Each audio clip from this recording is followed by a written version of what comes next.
You ask Tiger to solve. This deals with linear equations with one unknown. The final result is r equals 2. Let's solve it step by step. Simplify the expression. Expand the parentheses. Multiply the coefficients. Simplify the arithmetic.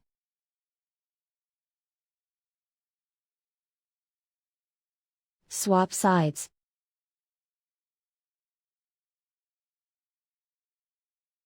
Group all constants on the right side of the equation.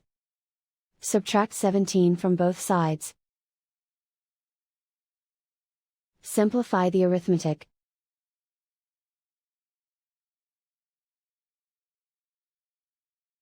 Isolate the r.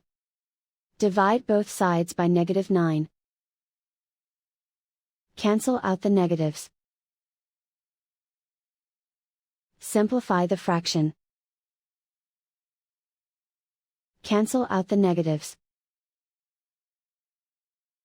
Find the greatest common factor of the numerator and denominator.